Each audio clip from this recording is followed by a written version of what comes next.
Eits, hello what's up Jakis. Sekarang kita sudah bersama dengan mobil yang paling viral di Gias 2024. Iya, paling rame, paling ngantri, dan harganya paling gak masuk akal. Iya, apalagi kalau bukan BYD M6. Namun sebelum ini, kita sudah pernah bikin review lengkap dari M6 di video yang sebelah sini. Tapi kan itu baru review statis aja pada saat Gias kemarin gitu ya. Nah sekarang kita sudah bersama dengan press unit thanks to BYD Arista Pondok Indah. Jadi kita bisa nyobain rasa berkendaranya seperti apa. Yang jujur bikin gua penasaran banget. Penasaran? Perlu gue ingatkan lagi bahwa mobil ini adalah MPEV alias MPV listrik 3 baris dengan harga starting di 300 jutaan aja. Iya. Apakah rasa berkendara dan kenyamanannya sesuai harganya? Atau justru melebihi ekspektasi kita semua? Kita akan tes secara lengkap bagaimana rasanya di depan, di belakang, dan rasa nyetirnya. So, kayak apa sih BYD M6? Yuk kita kupas dulu dan dalam. Start hearing.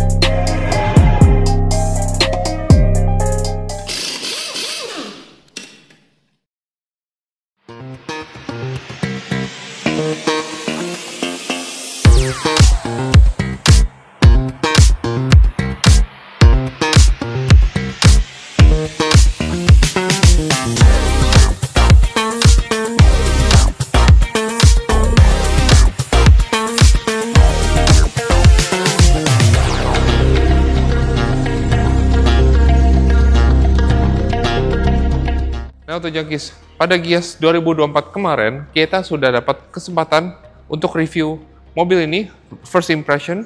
Bagi kalian yang belum nonton, kalian bisa nonton di video sebelah sini. Nah, giliran kita sekarang untuk mendapat test drive-nya. Nah, untuk Rockford sudah test drive mobil ini dalam kota ya. Nah, akhirnya untuk giliran gua, Alex, mendapat test drive untuk keluar kota dari Jakarta sampai Bandung dan balik Jakarta lagi. Ayo kita lihat seperti apa, let's go. Nah untuk Jakis, sekarang kita sudah berada di balik kemudi dari BYD M6, mobil paling viral di Gias 2024. Jadi gimana sih rasa berkendara dari MPEV terbaru ini? Itu bukan kata gue yang buat, itu adalah kata yang dibuat oleh BYD sendiri gitu ya. Mereka menyebut ini sebagai MPEV. Ya intinya adalah sebuah MPV full listrik 7-seater dengan harga nggak sampai 450 juta rupiah. Nah, oke.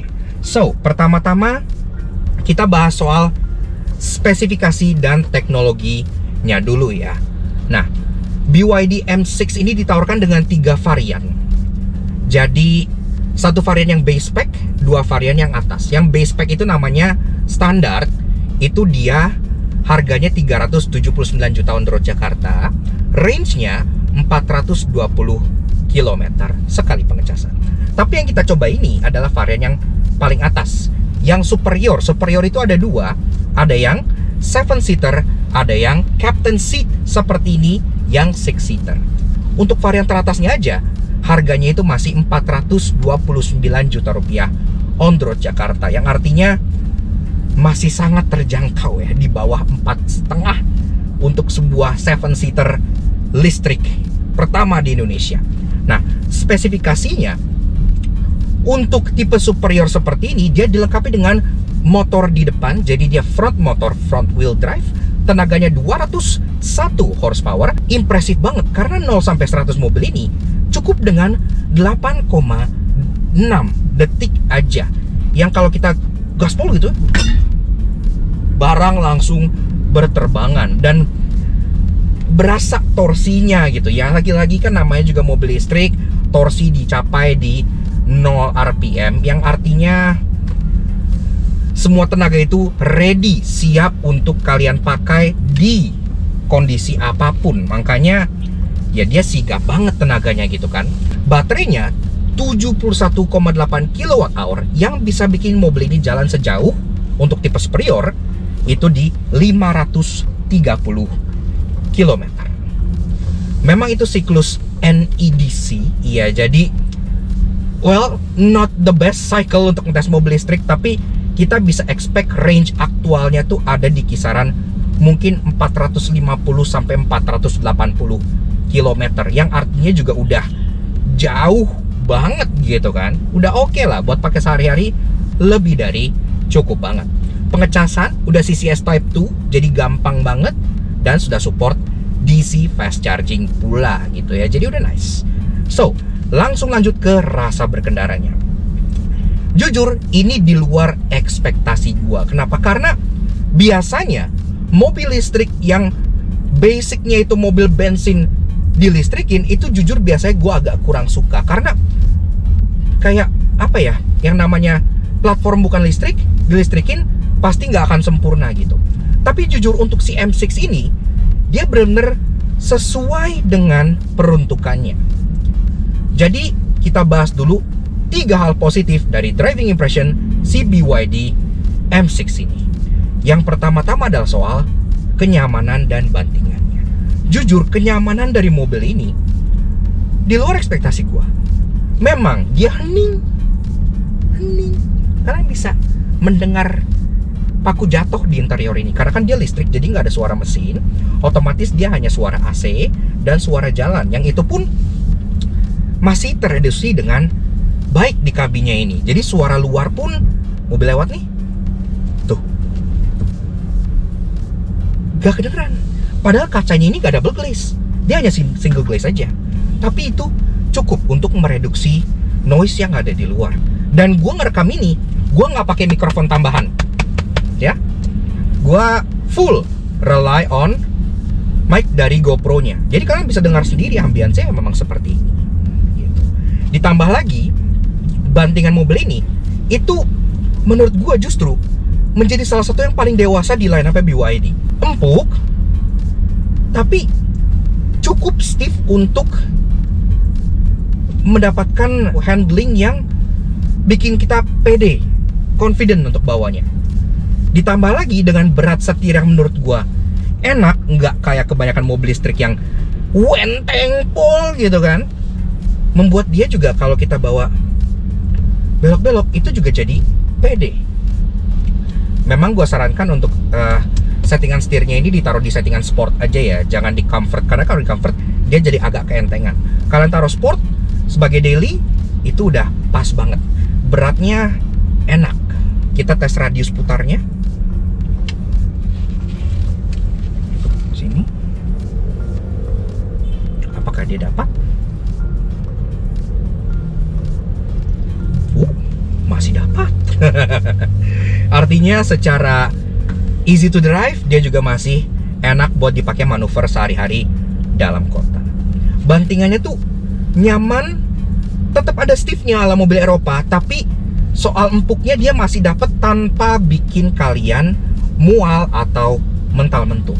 Ditambah lagi soal fitur kenyamanannya, kalian udah dapat panoramic roof besar, jok yang udah ventilated, head unit dengan Apple CarPlay, Android Auto raksasa yang bisa diputer-puter seperti BYD lainnya, membuat mobil ini tidak berasa seperti mobil yang ditrondolin, yang dimurahkan, yang di spec down untuk mengejar harga. Karena beberapa mobil yang harganya ditekan supaya kayak begini, itu kan kadang-kadang berasa spec downnya gitu, berasa kayak oh fiturnya dikurangin supaya harganya bisa segini gitu. Di mobil ini enggak, kalian dapat package yang tetap komplit gitu.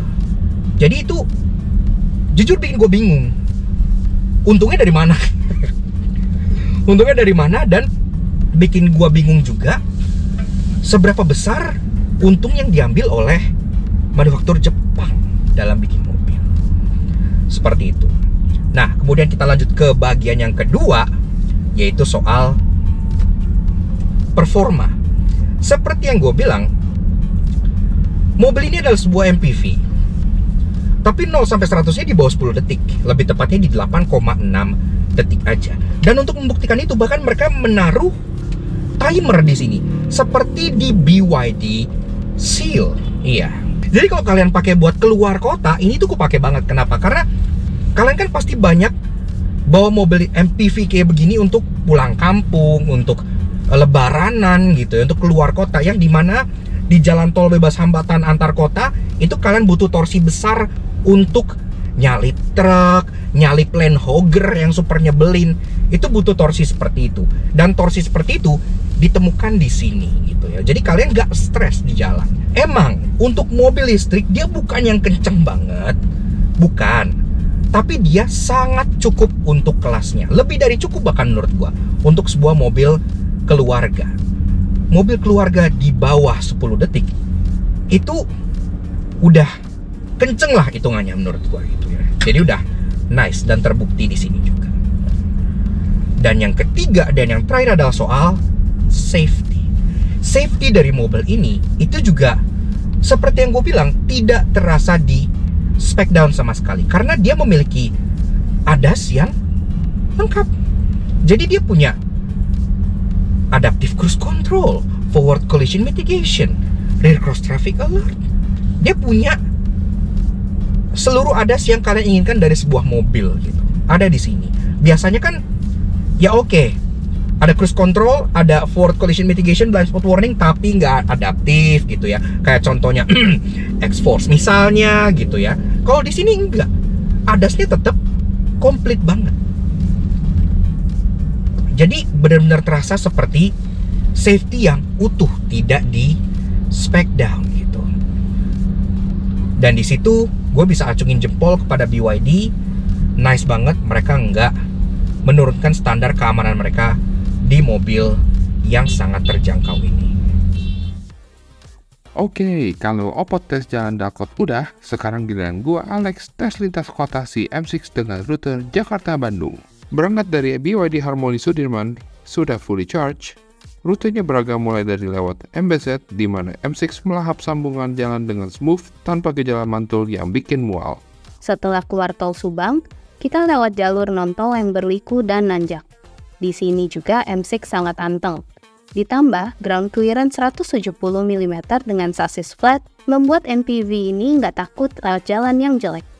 Rute dilanjutkan menuju Astra Highlands, kemudian Imago Hills, dan akhirnya sampai Swiss Bell Resort Dago sebagai final destination. Total jarak Jakarta-Bandung tercatat 221 km dengan pemakaian baterai 48%. Itu artinya daya yang terpakai sebesar 25,9 kWh per 100 km atau setara 3,8 kWh per kilometer. Wah, jauh nih iritnya kalau dibandingin naik mobil bensin kan? Puas deh road trip naik BYD M6. Sekarang balik ke Oppo untuk bahas duduk di baris 2 dan 3. Let's go! Namun tentunya nggak ada mobil yang sempurna, karena itu sekarang kita bahas 3 hal negatif dari driving impression si BYD M6 ini. Yang pertama-tama adalah soal regenerative braking.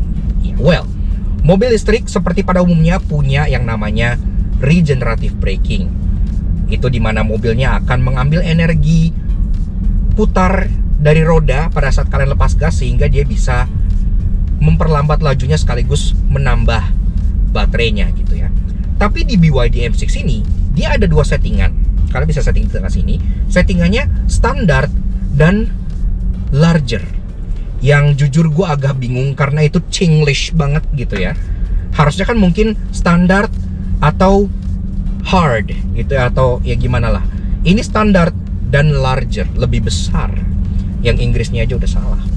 Nah, di settingan yang larger, yang dimana regen brakingnya itu harusnya lebih kuat, tetap menurut gue masih agak terlalu enteng. Minusnya adalah untuk orang-orang yang tadinya udah bawa EV kayak gue dan suka dengan regenerative braking yang sampai berhenti sehingga gue bisa one pedal driving, di mobil ini belum bisa. Iya, jadi regen brakingnya akan lebih baik kalau seandainya ditambah sedikit tenaganya supaya deselerasinya itu lebih terasa, atau bahkan lebih baik kalau bisa ditambahin one pedal driving sekalian.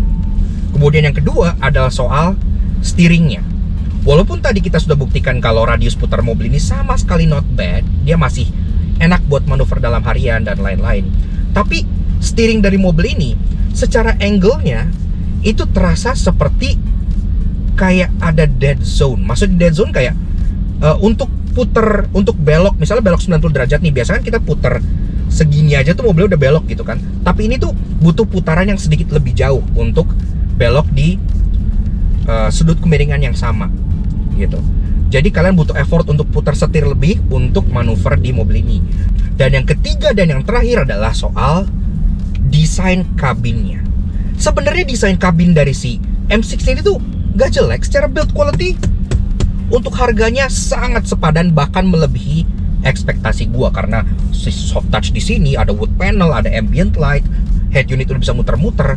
Jadi sebenarnya secara build quality udah nice. Tapi secara desain, karena dia beda banget dengan BYD yang baru seperti Dolphin, Atto 3, dan Seal, mobil ini seolah jadi terasa agak sedikit kuno di bagian interiornya. Dan jujur, ini kan hal yang paling sering kalian lihat di mobil ini gitu ya. Jadi mau nggak mau, ya kalian akan melihat kekunoan ini setiap hari gitu. Yang menurutku sebenarnya not big deal, karena desainnya masih bagus-bagus aja toh kalau dibandingkan mobil Jepang atau mobil China yang mungkin sudah lebih lama seperti Wuling Cortez. Ini masih up to par banget, masih terlihat cukup dandy gitu ya. Tapi kalau dibandingkan dengan BYD lain, memang dashboard ini terlihat sedikit lebih old school. Seperti itu. Oke, lanjut ke impresi duduk di baris kedua BYD M6. Nah, kebetulan M6 yang sekarang gue pinjem dari Arista Pondok Indah ini adalah M6 yang tipe paling atas, jadi superior captain seats dengan on the road price 429 juta OTR Jakarta. Nah, jok baris keduanya kepisah dan dia udah ada armrest untuk tangan kanan dan kiri kalian, jadi enak gitu ya. Armrestnya pun empuk, yang door trim juga udah ada soft padnya dan tetap dapat ambient light. Dan tentunya dapat panoramic roof yang besar, makanya ini GoPro bisa dimount di kaca untuk syuting baris kedua ke arah sini. So, pertama-tama soal space di baris kedua sama sekali nggak ada masalah. Gua juga di belakang sini tingginya 170 cm dan di sini gua masih ada ruangan kaki. Ke jok depan itu 9 jari. Iya, yang artinya sangat ideal sekali. Nggak masalah, terasa lega. Ke atas juga terasa lega.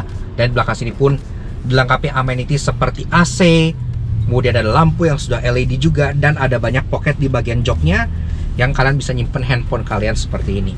Termasuk di bagian tengah sini pun kalian dapat 2 charging port yang ada satu Type A dan satu Type C, dan juga ada controls untuk double blower. Iya, jadi double blower mobil ini individual, berhubung di tengah sini kan ada panoramik yang gede, jadi dia di bagian kisi-kisi sampingnya, tapi sampai ke baris ketiga juga masih dapat double blower, yang artinya bagian kabinnya adem, nggak masalah gitu ya. Walaupun ada panoramik besar, dan panoramik besar ini dia juga ada tirainya yang sudah elektrik. Jadi seperti Dolphin, walaupun dia tidak bisa dibuka seperti Atto, tapi setidaknya dia punya tirai elektrik, tidak seperti Seal gitu ya. Jadi benar-benar sudah dipikirkan dengan matang. Safety, selain ADAS, dia juga ada airbags, sampai curtain sampai belakang sini pun juga ada gitu ya. Termasuk power window, sudah all auto up and down, dan bahkan bisa dibuka tutup dengan menggunakan voice command langsung pakai suara kalian.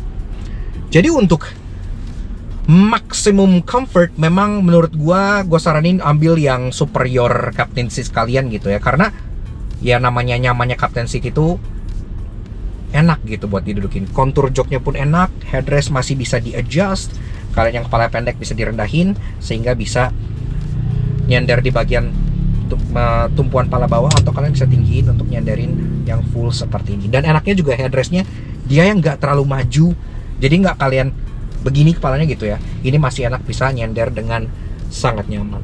Dan kaca atas ini dia juga bawaannya sudah sedikit lebih gelap dibanding kaca-kaca sampingnya. Jadi walaupun misalnya contohnya nggak dipasangin kaca film, dia udah ada sedikit tintnya. Walaupun saran gua tetap kasih kaca film supaya kabinnya jadi makin adem. Oke, lanjut ke baris ketiga dari si BYD M6. Nah, untuk jok baris kedua captain seat sebelah kanan ini, posisi tadi gua duduk, jadi udah mundur paling mentok ke belakang dengan punggung jok yang agak nyantai tapi nggak nyantai banget. Nah, di sini di baris ketiganya kalau gue duduk tegak, bahkan kaki gue alias dengkul gue tuh belum nyentuh ke jok depannya. Iya, jadi masih ada 1 jari ke jok depannya. Karena memang jok baris keduanya ini dia tuh didesain mencoak ke dalam, jadi kaki baris ketiga itu tetap ada ruangan untuk gerak gitu ya. Dan kolong joknya, kaki itu masih bisa molos ke kolong, jadi kalian bisa duduk agak sedikit molos-molos kaki ke kolong, jadi kakinya pun nggak yang nyembrebet gitu di bagian bawah sini. Nah, di belakang sini kalian juga dapat jok 2 dengan headrest yang bisa dinaikin kayak gini. Yang kalau headrestnya udah naik, ini jujur duduknya sih jadi enak ya. Maksudnya tumpuan kepalanya tuh terasa pas, dan angle joknya walaupun dia nggak yang rebah banget, tapi dia nggak yang terlalu tegak juga. Jadi kalau kalian taruh orang di bagian belakang sini, pergi keluar kota gitu misalnya ya, orang di belakang sini pun masih cukup oke, nggak yang komplain amat lah. Karena secara space kaki masih cukup, secara space kepala juga masih cukup, karena gue yang 170 masih ada 4 jari ke atas sini gitu ya. Walaupun ke bagian belakang sini agak turun lagi sih, tapi cowokan di atas ini lebih dari cukup. Dan good newsnya juga, gue duduk di belakang sini selain space-nya menurut gue itu adequate alias cukup banget untuk orang dewasa, secara bantingan kalau gue disetirin itu juga gak yang terasa terpental-pentul kayak beberapa mobil listrik yang gue rasakan belakangan ini. Kan itu yang biasanya di drawbacks gitu ya, duduk di paling belakang biasanya tuh bikin mual atau bikin enek karena ya mental-mentul bantingannya gitu kan, karena baterai berat, mobil kedorong ke bawah, otomatis jadi mantul-mantul. Di M6 ini menurut gua dia cukup empuk tanpa memberikan gejala pantulan yang berlebihan. Jadi kalian duduk di baris ketiga pun untuk keluar kota misalnya, itu masih terasa cukup nyaman dan terkendali. Intinya nggak bikin mual, dan menurut gua itu udah menjadi sebuah poin plus tersendiri untuk sebuah MPV full listrik yang merupakan hasil konversi dari mobil platform internal combustion. Balik lagi ke depan. Tapi secara overall, dari segi harga, dari segi value, dari segi daya angkut, mobil ini sudah menawarkan hal yang jauh melebihi ekspektasi gua. Rasa berkendaranya nyaman, solid, dan terasa sangat dewasa. Didukung dengan performa yang sangat cukup untuk mobil keluarga dan fitur yang tidak terasa seperti di courting untuk harganya yang starting di 300 jutaan rupiah. Kalau mobil ini harganya mungkin 500 juta rupiah, mungkin gua akan lebih bawel gitu ya. Tapi karena mobil ini starting di 379 juta, gua gak bisa demand terlalu banyak. Dan apa yang gua dapat, apa yang gua rasakan pada saat gua menyetir mobil ini sudah jauh melebihi ekspektasi gua di mobil harga tersebut. Bahkan kalau BYD mau jual mobil ini dengan harga 499 juta on the road Jakarta, itu menurut gua masih make sense, masih bisa banget diterima. Yaks, oke. Nah, jadi kurang lebih begitu aja guys, sedikit fun drive kita bersama dengan BYD M6 tahun 2024. Menurut kita, setelah mencoba mobil ini secara driving impression, ini jujur bikin kita lumayan kaget gitu ya. Karena dari awal pas gua tahu mereka mau meluncurkan ini, gue udah tahu kalau ini adalah mobil yang sebenarnya nggak baru-baru amat. Ini basicnya adalah BYD Song Max yang udah ada sejak lama dan ya di facelift gitu. Basicnya juga merupakan mobil yang ICE alias internal combustion. Iya, zaman dulu pertama kali Song Max keluar adalah mobil bermesin bakar. Jadi bukan platform mobil listrik. Tapi setelah dicoba, ternyata rasanya itu benar-benar jauh melebihi dari harganya yang starting di 300 jutaan rupiah. Dia terasa nyaman, kekedapannya baik, tenaganya lebih dari cukup untuk menarik badannya yang sebenarnya nggak gede-gede amat ini. Jadi secara overall, impresi berkendara kita bersama dengan M6 ini sangat-sangat di luar dugaan kita. Telah terbukti BYD M6 ini bisa menempuh dari Jakarta, Bandung, sampai Jakarta lagi tanpa ngecas sekalipun, karena dengan tipe yang standar, dia punya range 420 km, dan tipe superior dia punya range 530 km. Untuk harganya dia dijual dengan harga mulai dari 379 juta rupiah sampai dengan 429 juta rupiah on the road Jakarta. Nah, bargain banget kan sebuah BYD M6 ini. Menurut kalian gimana? Kalian bisa tulis pendapat kalian di kolom komentar di bawah. Nah, thank you kepada BYD Indonesia telah mengundang kita ke media test drive yang kali ini. Dan juga thank you kepada BYD Arista Pondok Indah telah meminjamkan BYD M6 ini kepada Rockford sebelumnya. Thank you sudah nonton. Bagi kalian yang suka dengan video kami, kalian bisa subscribe di YouTube channel kami dan kalian bisa follow di Instagram kami di laknats_aj untuk informasi seputar otomotif lainnya. Thank you bagi kalian yang sudah nonton. We'll see you again in the next video. Ride safe and Godspeed.